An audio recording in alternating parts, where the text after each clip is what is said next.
ठीक है, तो लास्ट क्लास में हम पढ़ रहे थे कोशिका सिद्धांत, सेल थ्योरी। और सेल थ्योरी में मैंने आपको बताया था कि कोशिका सिद्धांत का प्रतिपादन जिन वैज्ञानिकों ने किया था उनका नाम था स्लाइडेन और स्वान।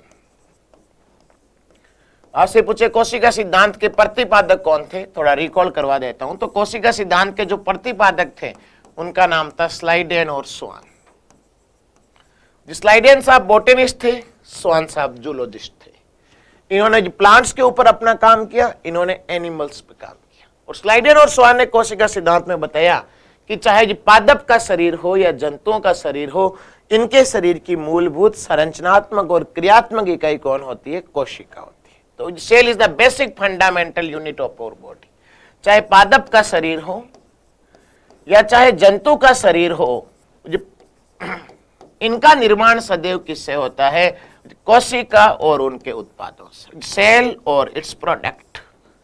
कोशिका और कोशिका के उत्पादों से किसका निर्माण होता है? पादप और जंतुओं के शरीर का निर्माण होता है।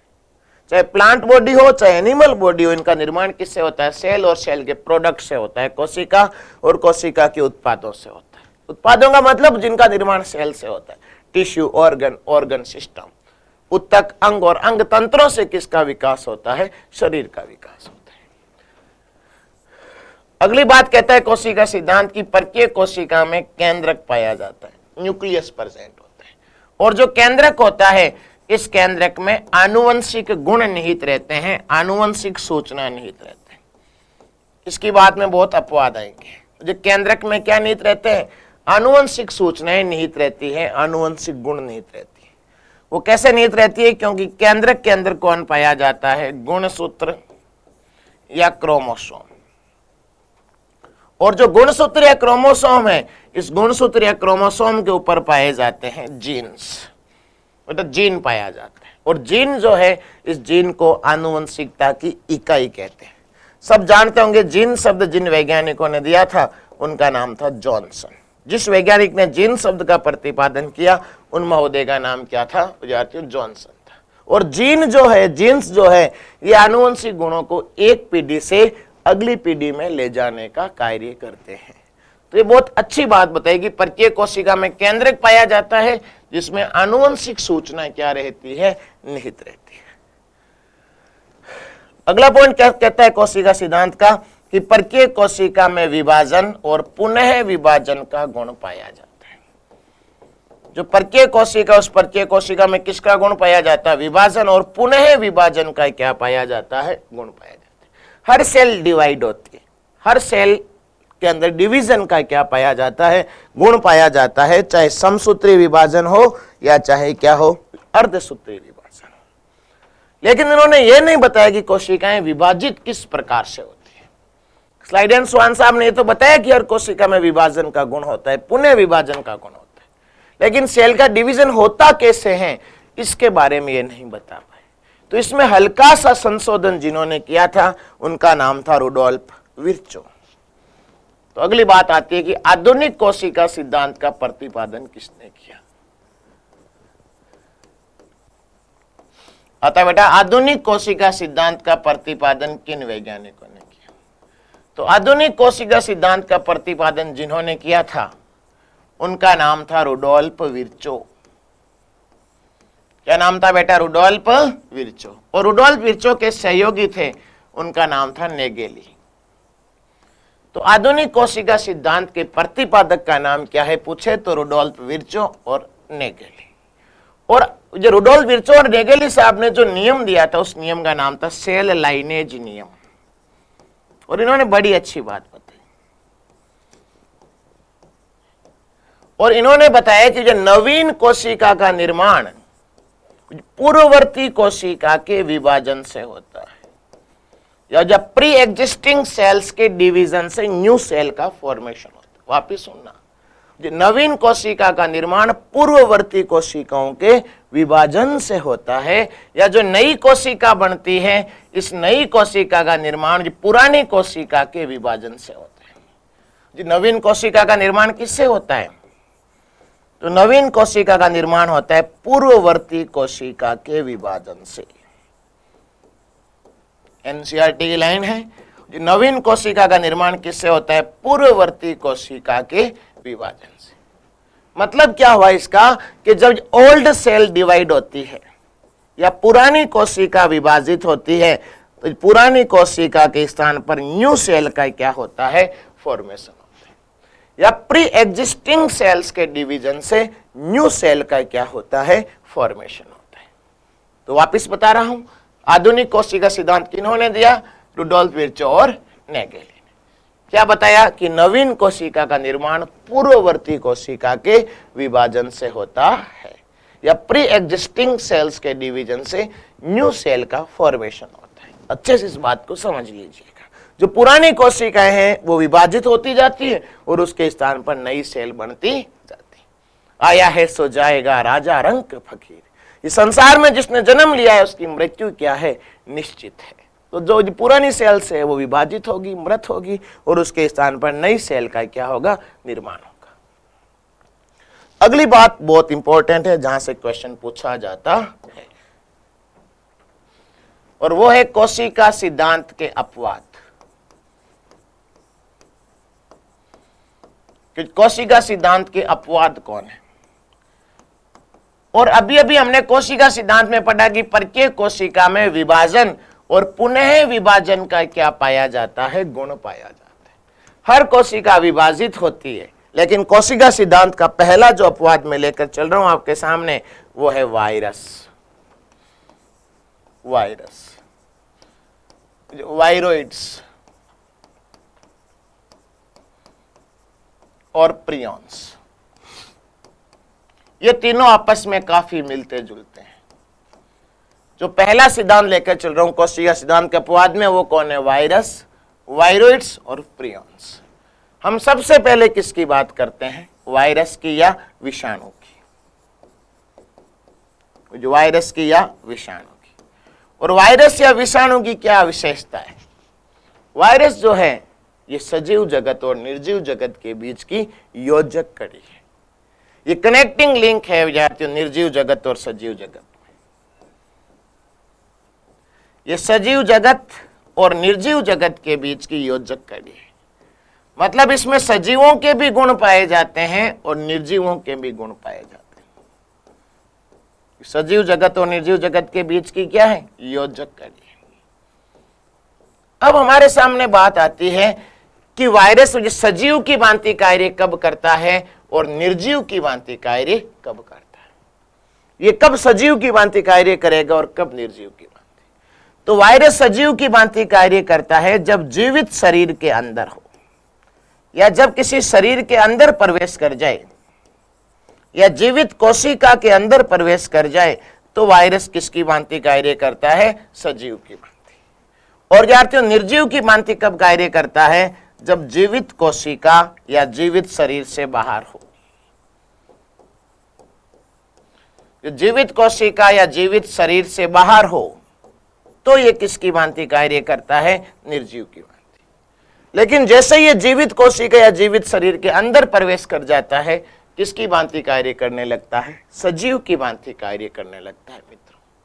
और वायरस सजीव की भांति कार्य करता है मतलब क्या हुआ कि वायरस जब ये जीवित कोशिका के अंदर प्रवेश करता है तो इसमें कोशिका विभाजन का गुण उत्पन्न हो जाता है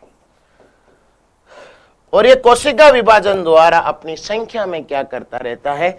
वृद्धि करता रहता है। थोड़ी तबीयत खराब है, हल्का फीवर है, उसकी वजह से थोड़ी आवाज में, ठीक है। तो जब ये जीवित शरीर के अंदर प्रवेश कर जाता है, या थोड़ी सी लेट इसलिए हुई क्लासेज के अंदर, जो मेरे स्टूडेंट्स उनको कहना चाहूंगा, काफी पिछले कुछ दिनों से थोड़ा फीवर आ रहा है रेगुलरली, तो उस चक्कर के अंदर थोड़ी क्लासेज क्या हो गई? लेट हो गई। आज से आपकी कंटिन्यूस क्लासेज चलेगी। तो वायरस जब जीवित शरीर के अंदर प्रवेश कर जाता है तो किसकी भांति कार्य करता है? सजीव की। लेकिन जब तक जीवित शरीर से बाहर रहता है किसकी भांति कार्य करता है? निर्जीव की भांति। क्यों? क्योंकि इसमें कोशिका विभाजन का गुण पाया नहीं जाता है। जब तक वायरस शरीर से बाहर रहता है उसमें मल्टीप्लिकेशन नहीं होगा, उसमें गुणन नहीं होगा, उसमें कोशिका विभाजन नहीं होगा, वो अपनी संख्या में वृद्धि नहीं करेगा। देखिएगा कैसे।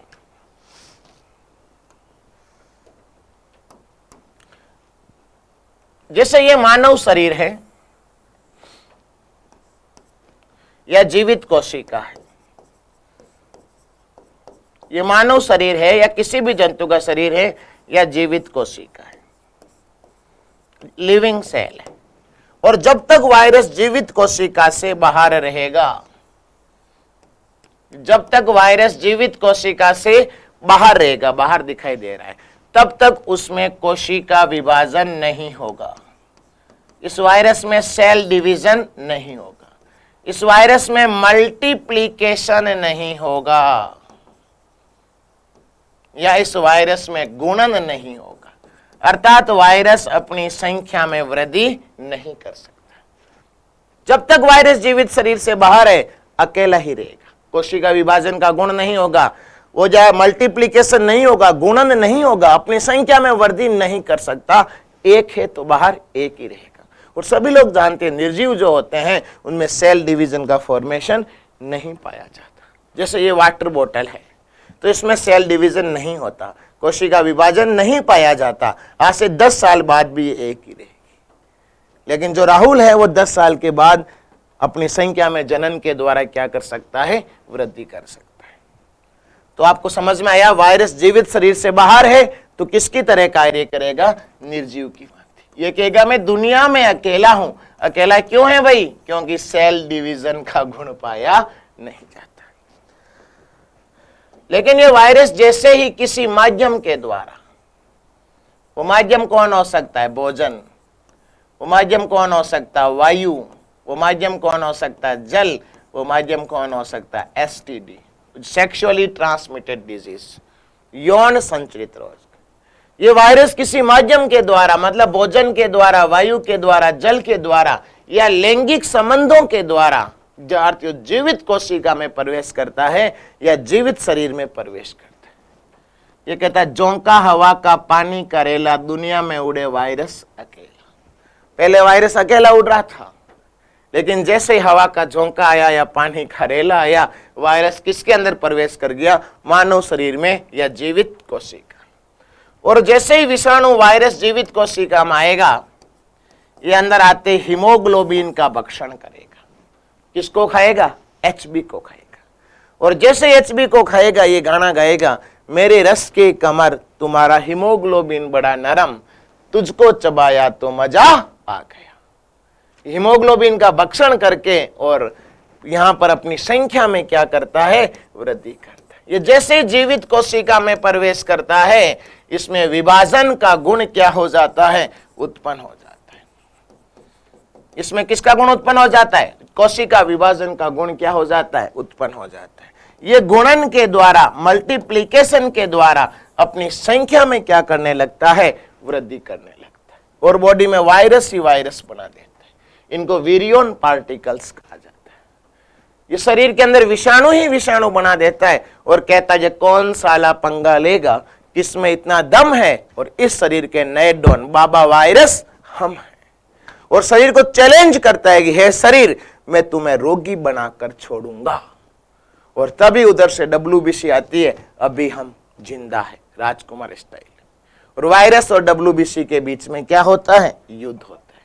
अगर वायरस युद्ध में जीत जाता है तो शरीर रोगी, और WBC युद्ध में जीत जाता है तो शरीर निरोगी, शरीर में कोई रोग उत्पन्न नहीं होगा।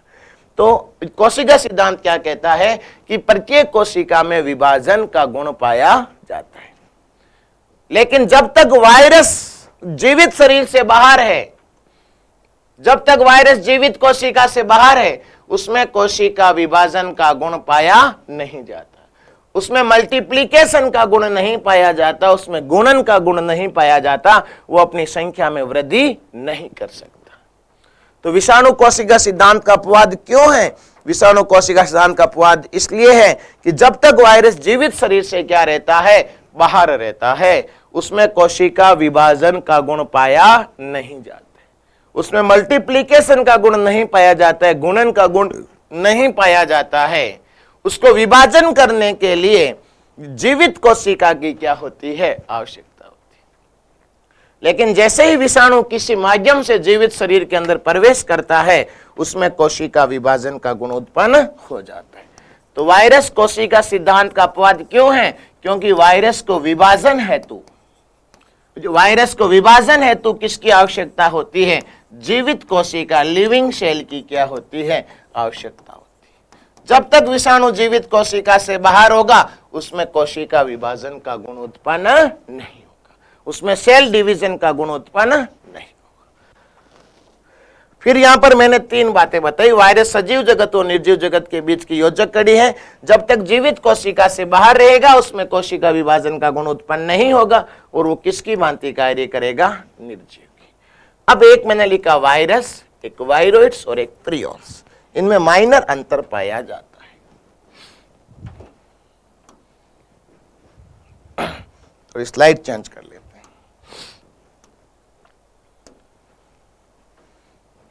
यहां मैंने लिखा वायरस, विषाणु,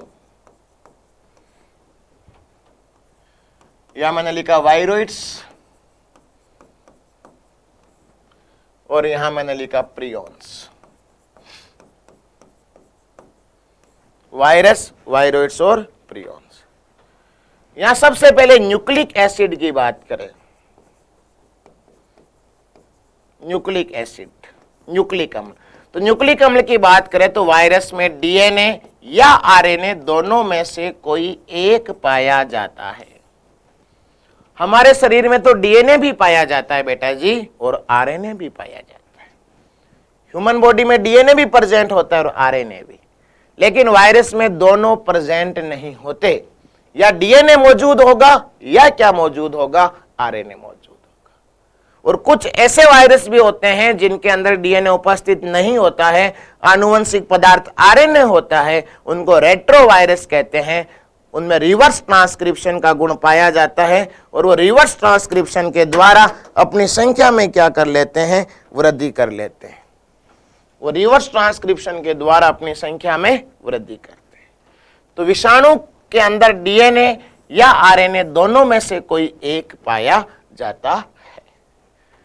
लेकिन जो वायरोइड्स है, इस वायरोइड्स में आनुवंशिक पदार्थ में केवल आरएनए पाया जाता है। याद रखना, वायरोइड्स में डीएनए होता ही नहीं।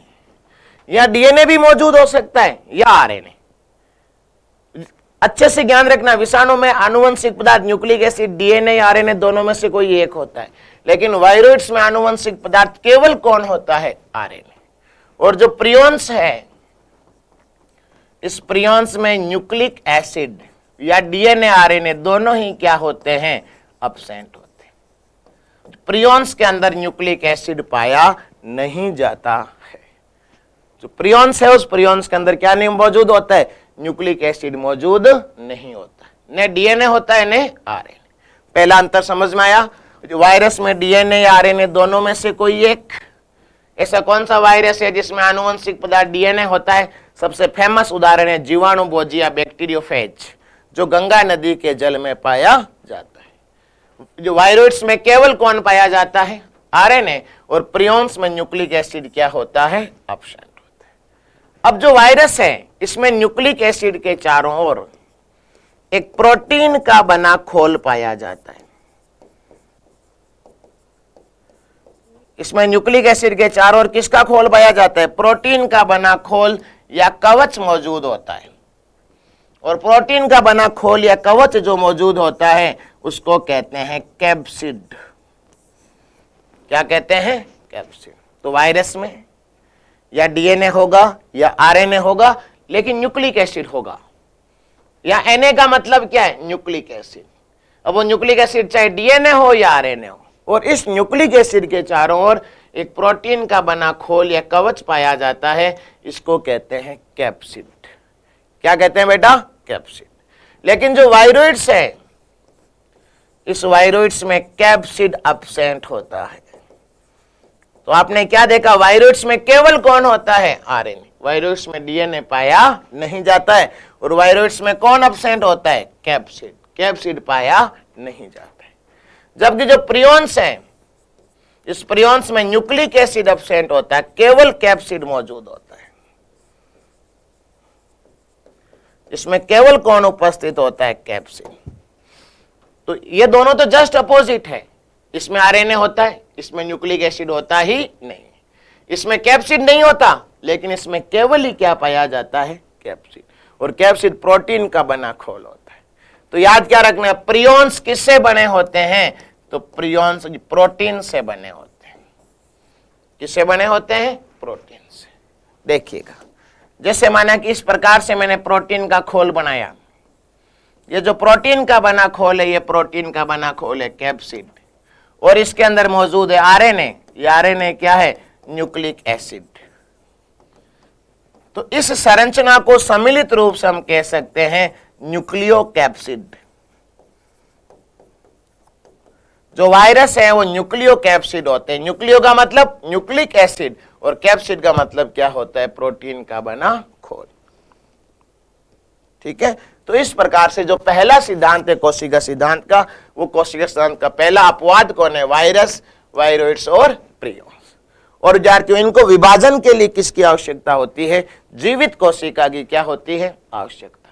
जब तक ये जीवित शरीर से बाहर होते हैं, इनमें विभाजन का गुण पाया नहीं जाता है। अपवाद में बात करें तो फिर हमने कोशिका सिद्धांत का अगला पॉइंट पढ़ा कि प्रत्येक कोशिका में केंद्रक पाया जाता है। ईच एंड एवरी सेल के अंदर जो न्यूक्लियस है, केंद्रक जो है, कोशिका का मैनेजर, कोशिका का नियंत्रण करता उपस्थित होता है। तो अगला जो अपवाद है इसका कोशिका सिद्धांत का, वह है प्रोकैरियोट्स। क्या नाम लिखा मैंने, प्रोकैरियोट्स। और प्रोकैरियोट्स का मतलब क्या होता है, वह जीव जिनमें प्रोकैरियोटिक कोशिका मौजूद होती है। वे जीव जिनमें कौन सी कोशिका मौजूद होती है, प्रोकैरियोटिक कोशिका मौजूद होती है। जिनमें प्रोकैरियोटिक कोशिका उपस्थित होती है उनको प्रोकैरियोट्स कहते हैं। और प्रोकैरियोटिक कोशिका की क्या विशेषता है कि प्रोकैरियोटिक कोशिका में सुविकसित केंद्रक या सुसंगठित केंद्रक का अभाव होता है। सुसंगठित केंद्रक का क्या होता है, अभाव। जबकि कोशिका सिद्धांत क्या कहता है कि प्रत्येक कोशिका में केंद्रक पाया जाता है, लेकिन प्रोकैरियोट्स में या प्रोकैरियोटिक कोशिका के अंदर वेल डेवलप्ड न्यूक्लियस अब्सेंट होता है। सुविकसित सुसंगठित केंद्रक क्या होता है, अनुपस्थित होता है। मतलब केंद्रक के चारों भाग या चारों भागों में से कुछ भाग क्या होते हैं, अनुपस्थित। या केंद्रक झिल्ली नहीं पाई जाएगी, या केंद्रिका नहीं पाई जाएगी, स्टोन प्रोटीन नहीं पाई जाएगी। तो प्रोकैरियोट्स इसके क्या है, अपवाद। कोशिका सिद्धांत का पहला अपवाद वायरस, वायरोइड्स, प्रियोन्स। इनको विभाजन के लिए जीवित कोशिका की क्या होती है, आवश्यकता। जब तक लिविंग सेल नहीं मिलेगी मित्रों, तब तक विभाजन का गुण उत्पन्न नहीं होगा। जब तक जीवित शरीर से बाहर रहेंगे, इनके अंदर कोई विभाजन नहीं होगा, कोई गुणन नहीं होगा। फिर कोशिका सिद्धांत कहता है कि प्रत्येक कोशिका में केंद्रक पाया जाता है। अपवाद कौन आ गए, प्रोकैरियोट्स। वह जीव जिनमें प्रोकैरियोटिक कोशिका पाई जाती है उन्हें प्रोकैरियोट्स कहते हैं। और प्रोकैरियोट्स में सुविकसित या सुसंगठित केंद्रक का क्या होता है, अभाव होता है। और प्रोकैरियोट्स के जो उदाहरण है, वो उदाहरण है जीवाणु, बैक्टीरिया, नील हरित शैवाल। फर्स्ट ग्रेड का पूछा हुआ क्वेश्चन है कि जीवाणु, फिर नील हरित शैवाल, जिसको हम शॉर्ट में कहते हैं BGA या ब्लू ग्रीन एल्गी। और इसके अलावा एक और उदाहरण होता है प्रोकैरियोट्स का, माइकोप्लाज्मा। तो कोशिका सिद्धांत का अपवाद कौन हो गया, जो वायरस हो गया, विषाणु हो गया। विषाणु के अलावा जीवाणु, जो और उसके अलावा नील हरित शैवाल।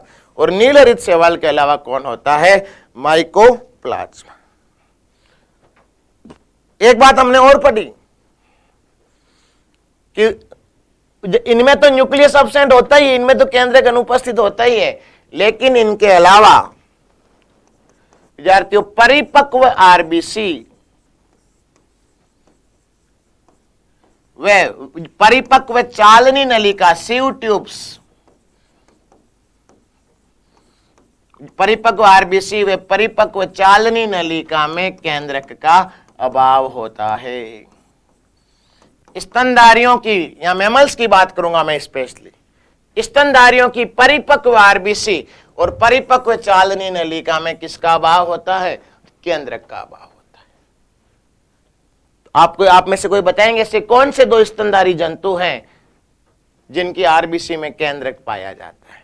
दो हैं, एक का नाम ऊंट और एक का नाम लामा। प्रीवियस क्लासेस में बता चुका हूं जब आरबीसी पढ़ा रहा था। तो ऊंट और लामा जो है इनकी परिपक्व आरबीसी में केंद्रक पाया जाता है। इसके अलावा स्तनधारियों की परिपक्व आरबीसी में केंद्रक का क्या होता है? अभाव होता है। तो केंद्रक का अभाव किसमें होता है बेटा? परिपक्व आरबीसी। और परिपक्व चालनी नलिका में किसका अभाव होता है? केंद्रक का क्या होता है? अभाव। इनमें न्यूक्लियस पाया नहीं जाता है। अब याद रखना, मैं सारे साथ में लिख रहा हूं, कोशिका सिद्धांत के अपवाद। अक्सर प्रश्न पूछा जाता है। पहला अपवाद मोटे मोटे तौर पे लिखूं तो विषाणु या वायरस। अगला अपवाद जीवाणु या बैक्टीरिया। जीवाणु या बैक्टीरिया। उससे अगला नील हरित शैवाल। और नील हरित शैवाल को हम कहते हैं ब्लू ग्रीन एल्गी, BGA।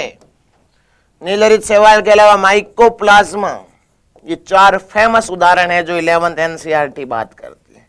और ये चारों किसके अपवाद हैं? कोशिका सिद्धांत के अपवाद हैं। इनके अलावा बात करूं तो वायरस के अलावा वायरोइड्स, और वायरोइड्स के अलावा प्रियॉन्स। वायरोइड्स के अलावा प्रियॉन्स। जीवाणु, नील हरित शैवाल, माइकोप्लाज्मा, परिपक्व आरबीसी और जो परिपक्व चालनी नलिका, ये सब कोशिका सिद्धांत के क्या हैं? अपवाद। चालनी नलिका कहते हैं सीयू ट्यूब्स। और ये जो मैंने नीचे वाले लिखे हैं ये अपवाद क्यों हैं? क्योंकि इनमें सुसंगठित केंद्रक का क्या होता है? अभाव होता है। इनमें वेल डेवलप्ड न्यूक्लियस क्या होता है? अब्सेंट होता है। इन्हें जीवाणु में पाया जाता है, इन्हें नील हरित शैवाल में पाया जाता है, इन्हें माइकोप्लाज्मा में पाया जाता है, इन्हें परिपक्व आरबीसी में पाया जाता है, इन्हें परिपक्व चालनी नलिका में पाया जाता है। और ऊपर वाले जो हैं ये जब तक जीवित कोशिका से बाहर होते हैं इनके अंदर विभाजन का गुण नहीं पाया जाता। ये विभाजन तभी करेंगे जब कौन सी कोशिका मिलेगी? जीवित कोशिका मिलेगी। तो एक क्वेश्चन देता हूं, बताना। वैसे इसी पर डिपेंडेड वो क्वेश्चन है, ध्यान रखना।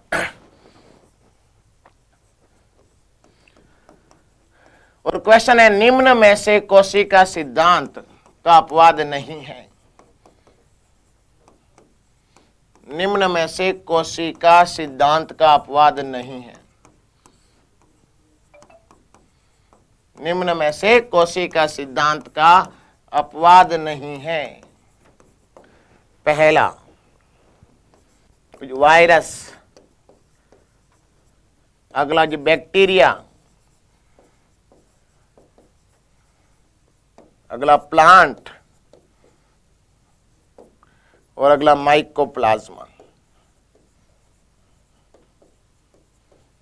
ये क्वेश्चन ग्रेड फर्स्ट में पूछा हुआ है, लैब असिस्टेंट पूछा हुआ है, हम अनेकों बार। तो निम्न में से कोशिका सिद्धांत का अपवाद कौन सा नहीं है? बताइए मित्रों, टिक लगाइएगा घर पे बैठे बैठे कॉपी में। तो कोशिका सिद्धांत का अपवाद कौन सा नहीं है? प्लांट। जो पादप है वो कोशिका सिद्धांत का अपवाद नहीं। तो इस तरीके से हमारा जो टॉपिक है कोशिका सिद्धांत वो कंप्लीट होता है। ठीक है, उसके बाद नया टॉपिक शुरू करते हैं जिसका नाम है प्रोकैरियोटिक कोशिका और यूकैरियोटिक कोशिका, जिसमें हम सबसे पहले बात करते हैं यूकैरियोटिक कोशिका की।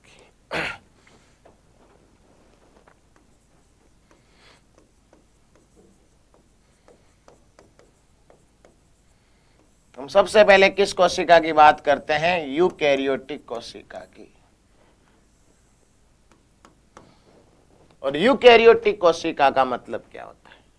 मैं पहले आपको यूकैरियोटिक सेल बताऊंगा, फिर आपको प्रोकैरियोटिक सेल बताऊंगा, क्योंकि यूकैरियोटिक सेल बताऊंगा तो सारे कॉन्सेप्ट जो हैं वो आपके क्या हो जाएंगे? क्लियर हो जाएंगे। इसलिए पहले यूकैरियोटिक सेल पढ़ना क्या है? अति आवश्यक है। देखिएगा, यूकैरियोटिक कोशिका का मतलब क्या होता है? ऐसी कोशिका जिसमें सुविकसित केंद्रक उपस्थित हो। लाइन को ध्यान से सुन लेना। ऐसी कोशिका जिसमें सुविकसित केंद्रक क्या हो? उपस्थित हो। वेल डेवलप्ड न्यूक्लियस प्रेजेंट हो, सुसंगठित केंद्रक उपस्थित हो, सुविकसित केंद्रक उपस्थित हो, वेल डेवलप्ड न्यूक्लियस उपस्थित हो, उस कोशिका को क्या कहते हैं? यूकेरियोटिक कोशिका। सबसे पहली बात, जिसमें सुविकसित केंद्र क्या हो? उपस्थित हो। और अगली बात, यूकेरियोटिक कोशिका वह होती है जिसमें झिल्ली युक्त कोशिकांग उपस्थित हो। विद्यार्थियों, मेम्ब्रेनस हम कह सकते हैं सेल ऑर्गन प्रेजेंट हो, वे सेल ऑर्गन जिनके चारों ओर मेम्ब्रेन हो, झिल्ली हो, चाहे डबल हो चाहे सिंगल हो, दोहरी झिल्ली या एकल झिल्ली से परिबद्ध कोशिकांग उपस्थित हो। तो झिल्ली युक्त कोशिकांग उपस्थित हो, ये दो ही इसकी मेन खासियत है। वापिस समझना, यूकेरियोटिक कोशिका मतलब ऐसी कोशिका जिसमें कौन मौजूद हो? सुविकसित केंद्रक, सुसंगठित केंद्रक उपस्थित हो, और इसके अलावा झिल्ली युक्त कोशिकांग क्या हो? उपस्थित हो। अब सुविकसित या सुसंगठित केंद्र का मतलब है कि जगह केंद्रक के सारे भाग इसमें मौजूद हो, और केंद्रक का सबसे पहला भाग जो होता है वो होता है केंद्रक झिल्ली, न्यूक्लियर मेम्ब्रेन, जो दोहरी होती है। जो कैसी होती है? दोहरी। इसके अलावा केंद्रिका, न्यूक्लियोलस, न्यूक्लियस तो केंद्रक को कहते हैं, न्यूक्लियोलस क्या नाम है? न्यूक्लियोलस। यहां पर आरआरएनए का संश्लेषण होता है। केंद्रक द्रव्य, न्यूक्लियोप्लाज्म और गुणसूत्र या क्रोमोसोम। तो अगर किसी केंद्रक में ये चारों भाग मौजूद हो तब हम उसको कहते हैं सुविकसित केंद्रक। सुन लेना मेरे मित्रों, भाइयों, दोस्तों, अगर किसी केंद्रक में ये चारों भाग उपस्थित हो, केंद्रक झिल्ली, केंद्रक द्रव्य, गुणसूत्र और केंद्रिका। वापिस बोल रहा हूं, केंद्रक झिल्ली, केंद्रक द्रव्य, गुणसूत्र और या केंद्रिका। केंद्रक की लुगाई कौन है? केंद्रिका। अगर ये चारों भाग उपस्थित हो तो हम उसको क्या कहते हैं? सुविकसित केंद्रक। और ये यूकेरियोटिक कोशिका में होते हैं। और यहाँ गुणसूत्र में भी जो डीएनए है, उस डीएनए के साथ कौन सी प्रोटीन होनी चाहिए? स्टोन प्रोटीन क्या होनी चाहिए? उपस्थित होनी चाहिए। तब हम उसको क्या कहते हैं? वेल डेवलप्ड न्यूक्लियस कहते हैं। देखिएगा, हमेशा केंद्र के चारों ओर दोहरी केंद्रक झिल्ली पाई जाती है।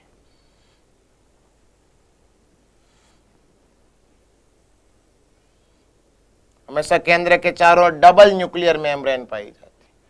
और ये जो मैंने बनाई है इसका नाम क्या है? केंद्रक झिल्ली, न्यूक्लियर मेम्ब्रेन। ये केंद्रक झिल्ली किसमें उपस्थित होती है?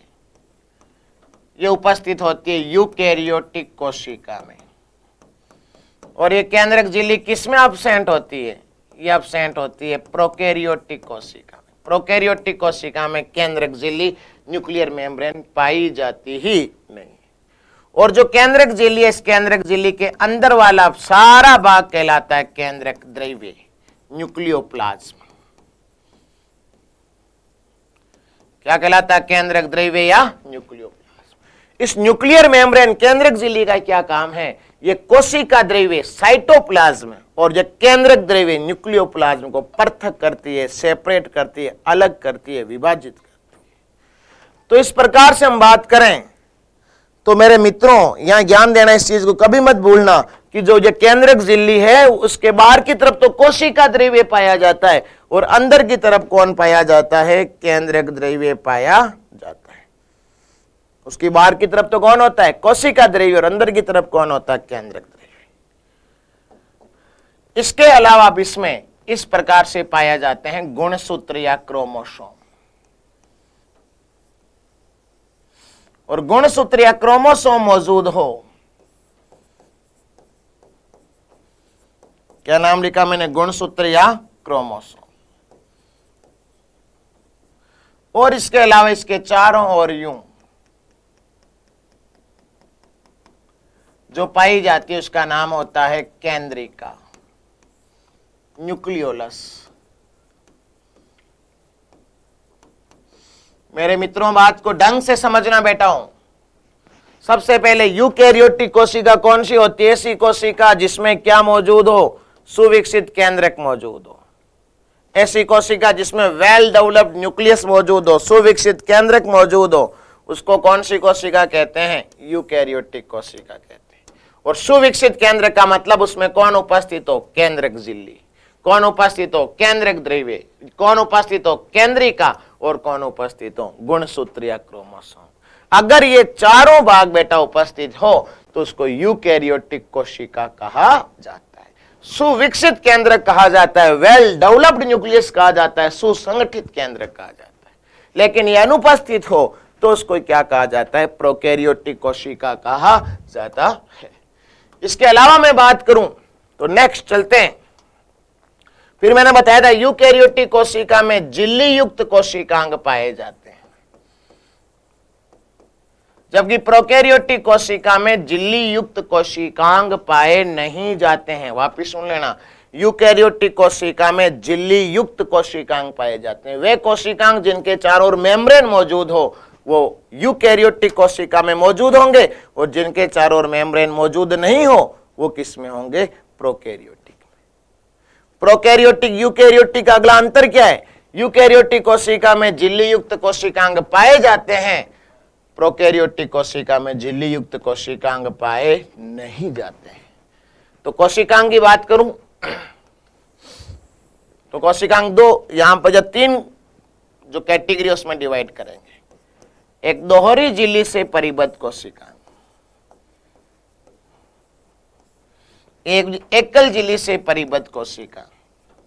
और दोहरी झिल्ली और एकल झिल्ली से परिबद्ध कोशिकांग यूकैरियोटिक कोशिका में उपस्थित होंगे, एक झिल्ली विहीन कोशिका।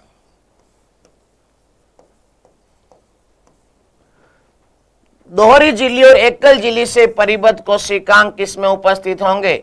यूकैरियोटिक कोशिका में उपस्थित होंगे, जबकि प्रोकैरियोटिक कोशिका में उपस्थित नहीं होंगे, ध्यान रखना। और दोहरी झिल्ली से परिबद्ध कोशिकांग में मैं बात करूं तो सबसे पहले आता है केंद्रक। केंद्रक यूकैरियोटिक कोशिका में पाया जाता है, जबकि प्रोकैरियोटिक कोशिका में पाया नहीं जाता है, अभी समझाया था। इस केंद्रक के अलावा माइटोकॉन्ड्रिया, जो माइटोकॉन्ड्रिया के चारों ओर भी दोहरी झिल्ली पाई जाती है। और आपसे पूछे माइटोकॉन्ड्रिया में कौन सी क्रिया होती है, तो माइटोकॉन्ड्रिया में श्वसन की क्रिया होती है, रेस्पिरेशन की क्रिया होती है। ग्रेड फर्स्ट का क्वेश्चन पूछा आरपीएससी का कि जो वायवीय श्वसन या ऑक्सी श्वसन किस कोशिकांग में होता है, उसका नाम क्या है? माइटोकॉन्ड्रिया। इसके अलावा आप सभी लोगों से विद्यार्थी सभी लोग जानते हो, सब उससे परिचित हो, चिर परिचित हो, माइटोकॉन्ड्रिया को कोशिका का शक्ति गृह कहते हैं, power house of the cell कहते हैं, कोशिका का बिजली घर कहते हैं, क्योंकि ये ऊर्जा को एटीपी के रूप में क्या करता है? संचित करता है। और माइटोकॉन्ड्रिया की अंत्य झिल्ली पर जो अंगुलीनुमा उभार होते हैं, उन उभारों को कहते हैं क्रिस्टी।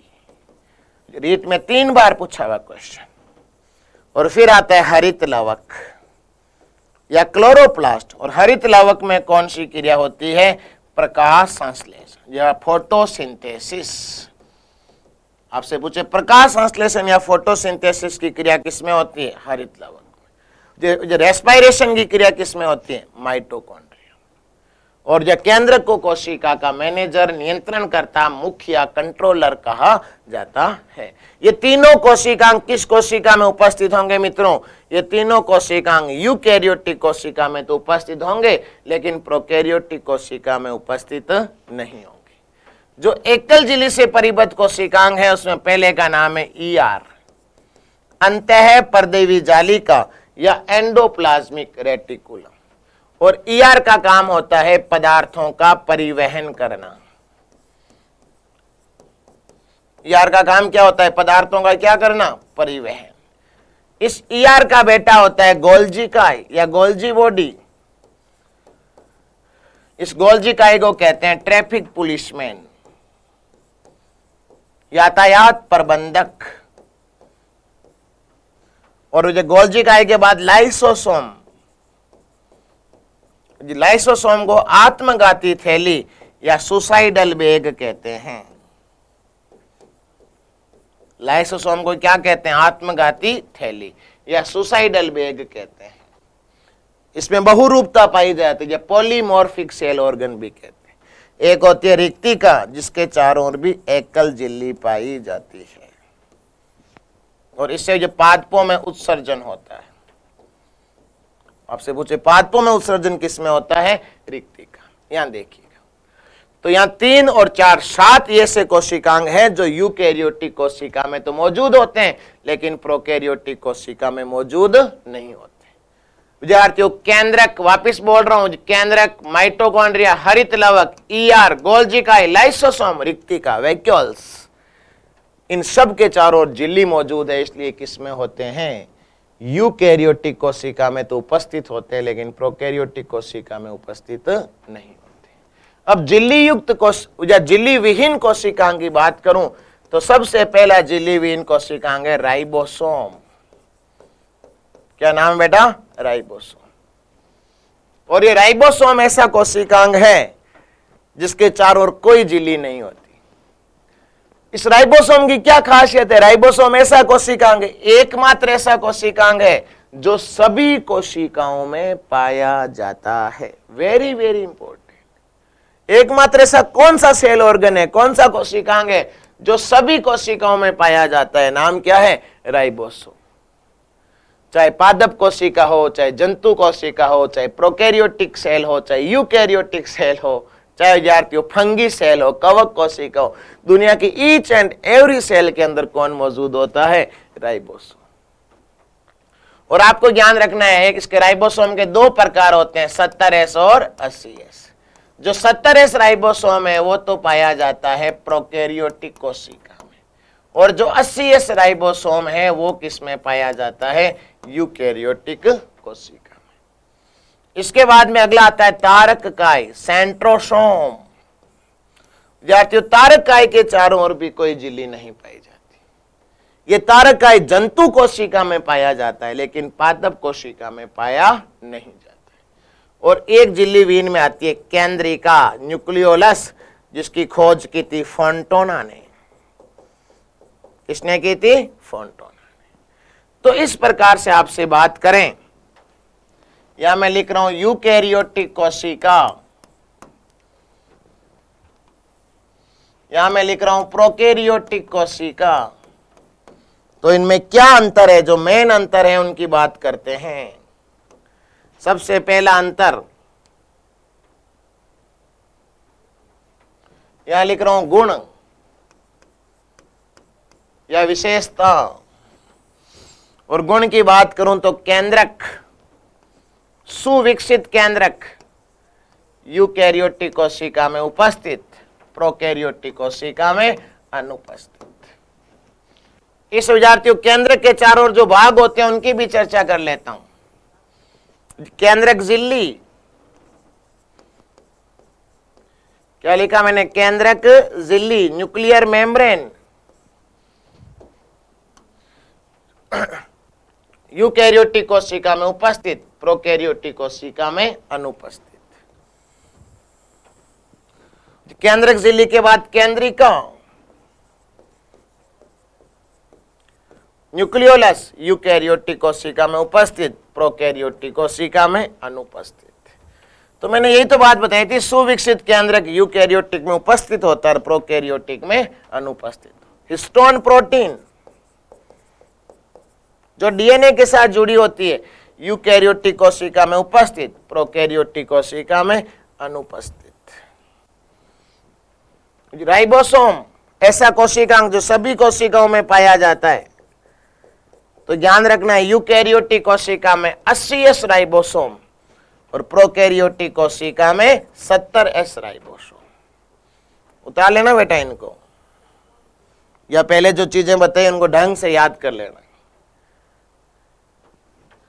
इस राइबोसोम के बाद माइटोकॉन्ड्रिया,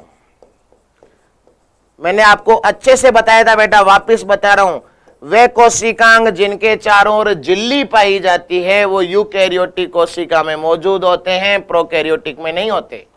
माइटोकॉन्ड्रिया, केंद्रक, हरित लवक, अंत्यपर्देवी जालिका, गोल्जी इकाई, लाइसोसोम, ये सब यूकैरियोटिक में मौजूद होते हैं, प्रोकैरियोटिक में मौजूद नहीं होते। माइटोकॉन्ड्रिया यूकैरियोटिक कोशिका में उपस्थित, प्रोकैरियोटिक में एब्सेंट। और प्रोकैरियोटिक में माइटोकॉन्ड्रिया के स्थान पर पाया जाता है मिजोसोम।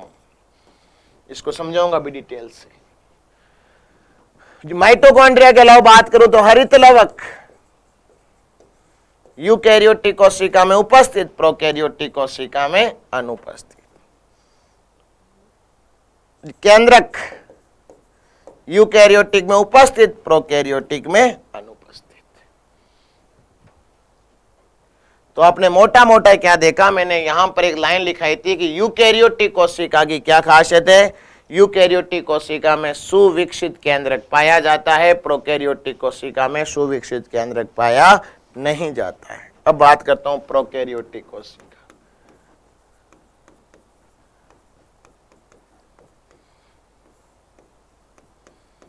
किसकी बात करता हूं, प्रोकैरियोटिक कोशिका। और प्रोकैरियोटिक कोशिका में ध्यान रखना, ऐसी कोशिका जिसमें सुविकसित केंद्रक अब्सेंट हो, जिसमें सुविकसित केंद्रक का अभाव हो। वही लाइन बार बार आ रही है, लिख लेना बेटा। अर्थात केंद्रक झिल्ली, केंद्रिका, स्टोन प्रोटीन, डीएनए तो होता है, स्टोन प्रोटीन इत्यादि प्रोकैरियोटिक कोशिका में नहीं पाए जाते हैं। अभी सारणी से बताया था। प्रोकैरियोटिक कोशिका में झिल्ली युक्त कोशिकांग, झिल्ली युक्त कोशिकांग, इसमें झिल्ली युक्त कोशिकांग क्या होते हैं, अब्सेंट। पहली बात प्रोकैरियोटिक की सुविकसित केंद्रक का अभाव। अगली बात, इसमें झिल्ली युक्त कोशिकांग क्या होते हैं, अब्सेंट। वे सेल ऑर्गन जिनके चारों ओर मेम्ब्रेन हो वो किसमें नहीं पाए जाते, प्रोकैरियोटिक। और प्रोकैरियोटिक कोशिका में राइबोसोम कितने एस होता है, तो प्रोकैरियोटिक कोशिका में 70 एस क्या पाया जाता है, राइबोसोम। जबकि यूकैरियोटिक कोशिका में 80 एस राइबोसोम पाया जाता है।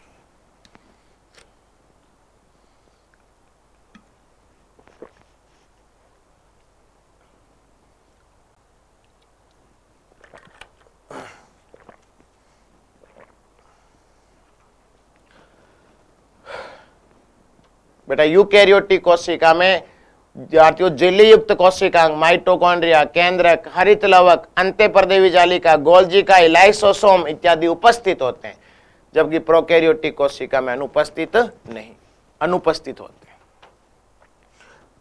अब जब मैंने थोड़ी देर पहले आपको बताया था कि जो यूकैरियोटिक कोशिका है उसमें श्वसन माइटोकॉन्ड्रिया में होता है, जो सेकंड ग्रेड लैब असिस्टेंट में पूछा हुआ क्वेश्चन है।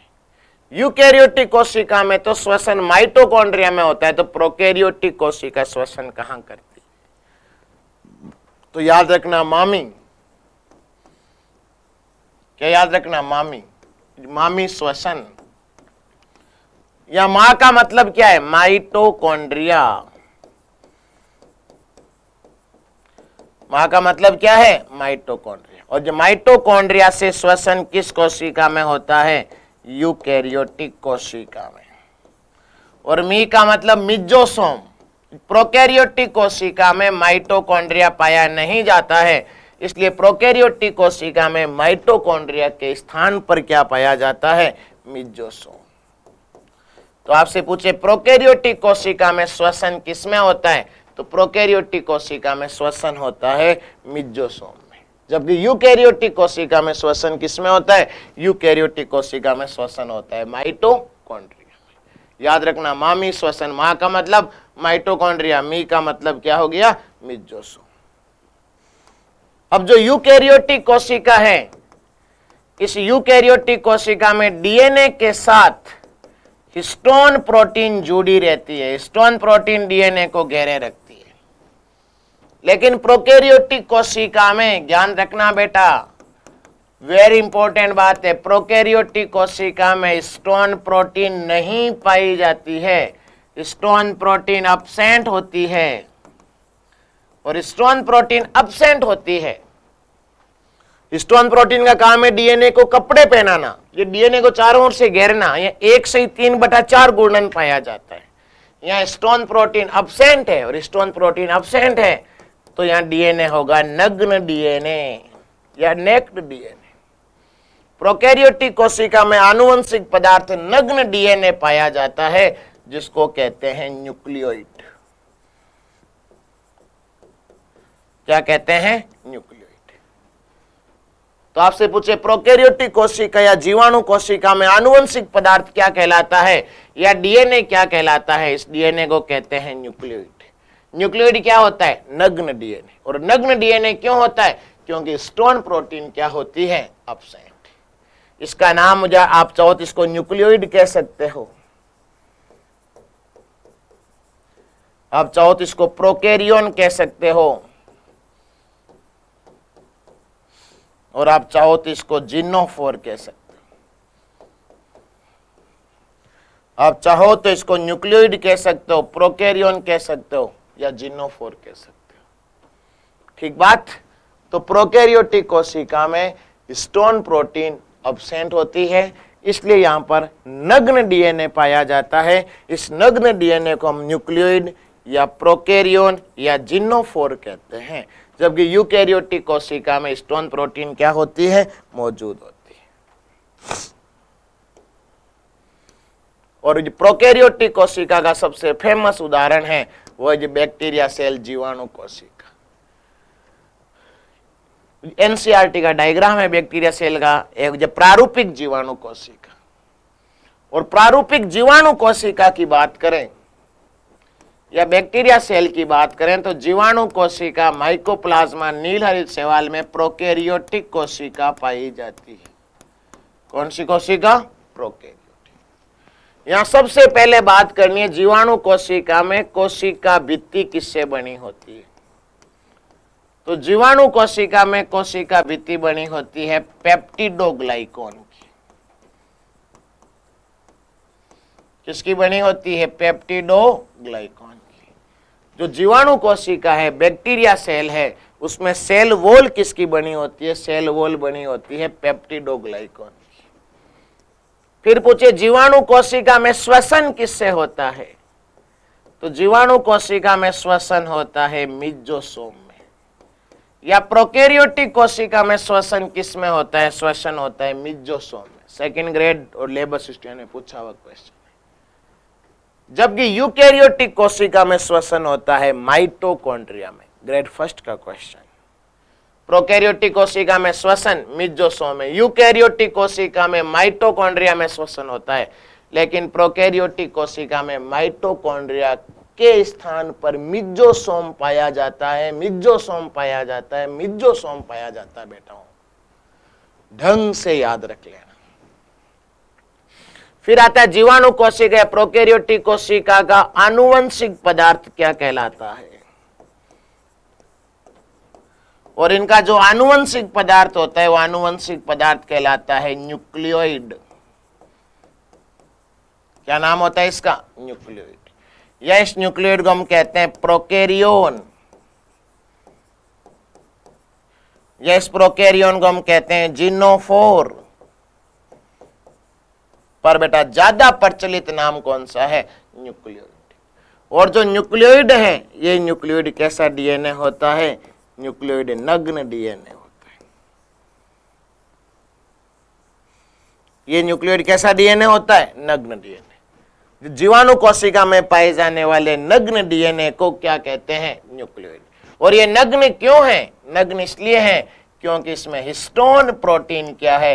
एब्सेंट है। हिस्टोन प्रोटीन पाई नहीं जाती। और एक इसमें होता है अतिरिक्त आनुवंशिक पदार्थ, एक्स्ट्रा जेनेटिक मटेरियल। और प्रोकैरियोटिक कोशिका में जो अतिरिक्त आनुवंशिक पदार्थ होता है, इस अतिरिक्त आनुवंशिक पदार्थ को कहते हैं प्लाज्मिड। ये द्विसूत्री और वर्ताकार होता है। लिख लेना बेटा, लिख लेना बेटा, वेरी इंपॉर्टेंट। तो जीवाणु कोशिका, प्रोकैरियोटिक कोशिका में कोशिका भित्ति पेप्टिडोग्लाइकॉन, जीवाणु कोशिका में श्वसन मिजोसोम में, आनुवंशिक पदार्थ न्यूक्लियोइड। न्यूक्लियोइड कैसा डीएनए होता है? नग्न डीएनए। ये नग्न डीएनए क्यों होता है? Histone protein absent. इसमें उपस्थित अतिरिक्त आनुवंशिक पदार्थ क्या कहलाता है? अतिरिक्त आनुवंशिक पदार्थ कहलाता है प्लाज्मिड। लिख लेना, ठीक है? लिखने के बाद मैं इसको मिटाऊंगा क्योंकि मुझे और भी बातें बतानी।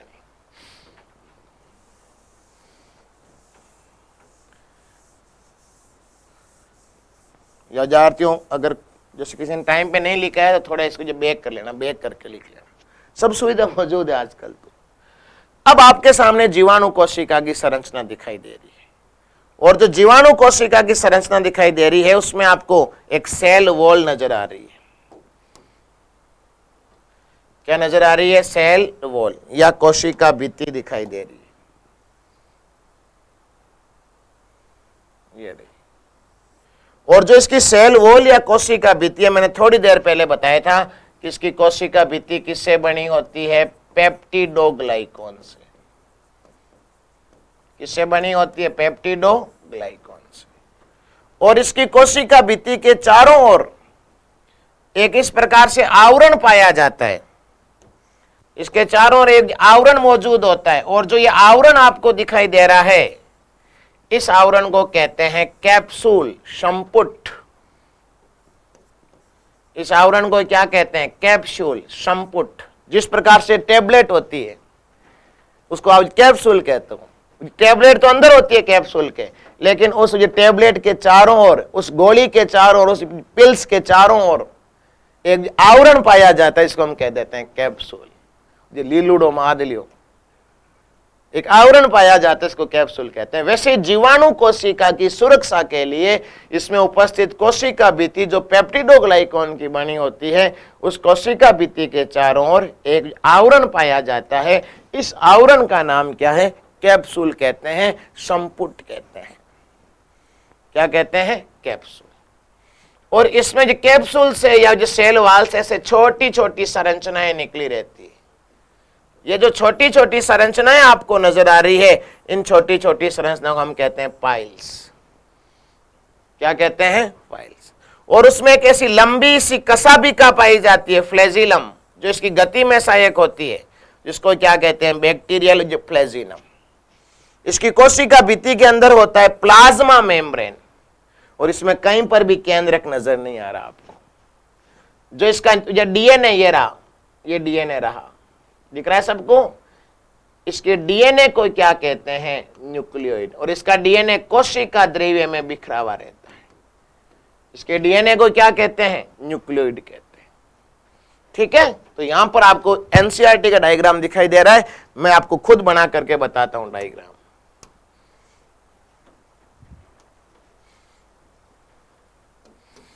यह जीवाणु कोशिका है जो प्रोकैरियोटिक कोशिका का सबसे अच्छा उदाहरण है। इस जीवाणु कोशिका की जो सेल वॉल है, जो कोशिका भित्ति है, यह कोशिका भित्ति किससे मिलकर बनी होती है? इसकी कोशिका भित्ति पेप्टिडोग्लाइकॉन से मिलकर बनी होती है। इसकी कोशिका भित्ति किससे मिलकर बनी होती है? पेप्टिडोग्लाइकॉन। और इसकी कोशिका भित्ति के चारों ओर एक जो सेफ्टी की दृष्टि से आवरण पाया जाता है। इसके चारों ओर सुरक्षात्मक आवरण पाया जाता है जो जीवाणु की सुरक्षा करती है। और ये जो आवरण है, इस आवरण का नाम होता है कैप्सूल या संपुट। क्या नाम होता है? कैप्सूल या संपुट। और इससे इस प्रकार से एक लंबा सा जो फ्लैजेला निकला रहता है, कशाबिका। और ये जो फ्लैजेला है, कशाबिका है, एक लंबी सी संरचना पाई जाती है, इसको कहते हैं फ्लैजेला या कशाबिका। अब जो इसकी कोशिका भित्ति है, इस कोशिका भित्ति के अंदर की ओर जो पाई जाती है इसको कहते हैं सेल मेम्ब्रेन, कोशिका झिल्ली। और यहां पर जो कोशिका झिल्ली के अंतर्वलन से, ध्यान रखना, सेल मेम्ब्रेन के अंतर्वलन से जब सेल मेम्ब्रेन अंदर की ओर वलित हो जाती है, अंदर की ओर फोल्ड हो जाती है, तो कोशिका झिल्ली के अंतर्वलन से एक संरचना बनती है, इसका नाम है मिजोसोम। और जीवाणु कोशिका में श्वसन किसमें होता है? मिजोसोम में होता है। इसमें सेल मेम्ब्रेन के अंतर्वलन से संरचना बनती है, नाम क्या है? मिजोसोम। श्वसन किसमें होता है? मिजोसोम में। इसमें कोई किसी प्रकार का केंद्रक मौजूद नहीं है, इसलिए इसके अंदर उपस्थित सारा भाग कहलाता है कोशिका द्रव्य, साइटोप्लाज्म। और इसके कोशिका द्रव्य में एक आनुवंशिक पदार्थ बिखरा हुआ रहता है, इस प्रकार से। इसके कोशिका द्रव्य में एक आनुवंशिक पदार्थ बिखरा हुआ रहता है, यह आनुवंशिक पदार्थ कहलाता है न्यूक्लियोइड। क्या कहलाता है? न्यूक्लियोइड। और ये न्यूक्लियोइड क्या होता है? नग्न डीएनए। ये नग्न डीएनए क्यों है? क्योंकि स्टोन प्रोटीन क्या है? अब्सेंट। और न्यूक्लियोइड किस भाग में मौजूद है? साइटोप्लाज्म में, कोशिका द्रव्य में। तो आपसे पूछे जीवाणु कोशिका या प्रोकैरियोटिक कोशिका का मुख्य आनुवंशिक पदार्थ क्या कहलाता है? न्यूक्लियोइड। जीवाणु कोशिका या प्रोकैरियोटिक कोशिका का मुख्य आनुवंशिक पदार्थ क्या कहलाता है? न्यूक्लियोइड, जिसमें नग्न डीएनए होता है, स्टोन प्रोटीन अब्सेंट होती है और ये कोशिका द्रव्य में बिखरा हुआ रहता है। और जीवाणु कोशिका में कोशिका झिल्ली के अंतर्वलन से मिजोसोम का निर्माण होता है, जिसे जीवाणु कोशिका में श्वसन होता है। और यूकैरियोटिक कोशिका में मिजोसोम के स्थान पर माइटोकॉन्ड्रिया पाया जाता है। फुल आराम से एक एक चीज समझनी है बेटे, घबराना नहीं। जब तक मैं आपके साथ हूं, घबराने की कोई आवश्यकता नहीं।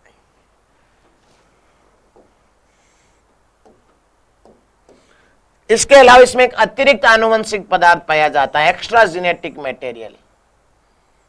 और जीवाणु कोशिका में जो अतिरिक्त आनुवंशिक पदार्थ पाया जाता है, इस अतिरिक्त आनुवंशिक पदार्थ को कहते हैं प्लाज्मिड, जो द्विसूत्री, डबल सर्कुलर, द्विसूत्री और वर्ताकार होता है। द्विसूत्री और कैसा होता है? वर्ताकार। तो आपसे पूछे जीवाणु कोशिका में पाया जाने वाला अतिरिक्त आनुवंशिक पदार्थ क्या कहलाता है? प्लाज्मिड, अतिरिक्त आनुवंशिक पदार्थ, एक्स्ट्रा जेनेटिक मटेरियल। और प्लाज्मिड कैसा होता है? द्विसूत्री और वर्ताकार। और जो प्लाज्मिड है, इसका उपयोग आनुवंशिक अभियांत्रिकी में वाहक के रूप में किया जाता है। यह जो वेक्टर के रूप में उपयोगी होता है, वाहक के रूप में इसका प्रयोग किया जाता है। तो ध्यान रखना, एक होता है एपिसोम। एपिसोम का मतलब क्या होता है? कि जीवाणु कोशिका का मुख्य आनुवंशिक पदार्थ कौन होता है? न्यूक्लियोइड। और मुख्य आनुवंशिक पदार्थ के साथ अतिरिक्त आनुवंशिक पदार्थ कौन होता है? प्लाज्मिड। तो मुख्य आनुवंशिक पदार्थ न्यूक्लियोइड के साथ अतिरिक्त आनुवंशिक पदार्थ प्लाज्मिड जुड़ जाए तो जो संरचना बनती है, इस संरचना का नाम क्या होता है? एपिसोम। जो जीवाणु कोशिका में मुख्य आनुवंशिक पदार्थ है न्यूक्लियोइड, उसके साथ अतिरिक्त आनुवंशिक पदार्थ प्लाज्मिड जुड़ जाए तो जो संरचना बनती है, उस संरचना का नाम क्या होता है? एपिसोम। इस प्रकार से ये थी बेटा प्रोकैरियोटिक कोशिका या जीवाणु कोशिका। वापिस, यूकैरियोटिक कोशिका में सुविकसित केंद्रक पाया जाता है, प्रोकैरियोटिक कोशिका में सुविकसित केंद्रक नहीं पाया जाता। यूकैरियोटिक कोशिका में झिल्ली युक्त कोशिकांग जैसे केंद्रक, माइटोकॉन्ड्रिया, हरित लवक, अंत्यपर्देवी जालिका, गोल्जी इकाई, लाइसोसोम, रिक्तिका इत्यादि मौजूद रहती है। प्रोकैरियोटिक कोशिका में झिल्ली युक्त कोशिकांग पाए नहीं जाते हैं। यूकैरियोटिक कोशिका में श्वसन माइटोकॉन्ड्रिया में होता है, प्रोकैरियोटिक कोशिका में श्वसन मिजोसोम में होता है। यूकैरियोटिक कोशिका में 80S राइबोसोम पाया जाता है, प्रोकैरियोटिक कोशिका में 70S राइबोसोम पाया जाता है। यूकैरियोटिक कोशिका में केंद्रक झिल्ली, केंद्रिका, स्टोन प्रोटीन मौजूद रहती है। प्रोकैरियोटिक कोशिका में केंद्रक झिल्ली, केंद्रिका, स्टोन प्रोटीन अब्सेंट होती है। यूकैरियोटिक कोशिका में गुणसूत्र पाया जाता है, जो डीएनए प्लस स्टोन प्रोटीन और RNA plus non stone protein से बना होता है। जबकि प्रोकैरियोटिक कोशिका में मुख्य आनुवंशिक पदार्थ न्यूक्लियोइड होता है, जो नग्न डीएनए के रूप में कोशिका द्रव्य या साइटोप्लाज्म में पाया जाता है। विद्यार्थियों, नग्न डीएनए क्यों है? क्योंकि स्टोन प्रोटीन क्या है? अब्सेंट है। और प्रोकैरियोटिक कोशिका में अतिरिक्त आनुवंशिक पदार्थ पाया जाता है, जिसका नाम होता है प्लाज्मिड, जो द्विसूत्री और वर्ताकार होता है। और इसका उपयोग आनुवंशिक अभियांत्रिकी में किसके तौर पर किया जाता है? वाहक के रूप में किया जाता है। जय हिंद, जय भारत।